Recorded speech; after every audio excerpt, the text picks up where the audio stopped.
আসসালামু আলাইকুম প্রিয় দর্শক ভাই বন্ধু, আপনাদের মাঝে আবারও একটি নতুন ভিডিও নিয়ে আসলাম। তো মূলত পাঞ্জাব মডেল গাড়িটি আমরা এখানে গাড়ি তৈরি করতেছি। তো এই তিন ভাই গাড়ি নিছে। তো ওনাদের বাসা কোথায়, তো আপনারা বিস্তারিত জানবেন কিভাবে নিয়েছে এবং কত টাকা দাম দিয়ে নিছে। এই গাড়িটা নিছি 5,50,000 টাকা। আমরা আসছি নাটোর বড়াইগ্রাম থানা, গ্রাম জলন্দা। সিংড়া থেকে এই গাড়ি দেখার পরে আমরা পছন্দ করে এখানে আসছি নেওয়ার জন্য।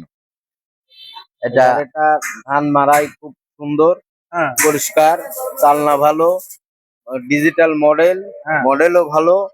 তারপরে দেখতে শুনতেও অনেকটাই ওই ধান কাজটা অনেক অন্যান্য ভালো। মারাই গাড়ির সাথে অনেক ভালো। তো ওই দেখে আপনারা নিছেন। ওই দেখি আমরা ঠিক আছে। তেলেও তো সাশ্রয় এখন আছে। কাজ তো আমরা মোটামুটি করতেছি, মোটামুটি সবগুলোর কাজ শেষ হয়নি। তো এখানে যে এখনো গিয়ার লাগানো হয়, তো দেখে কেমন লাগলো আপনাদের বলেন। দেখে খুব মোটামুটি ভালো লাগলো, গাড়িটা অনেক ভাই। সুন্দর। আচ্ছা,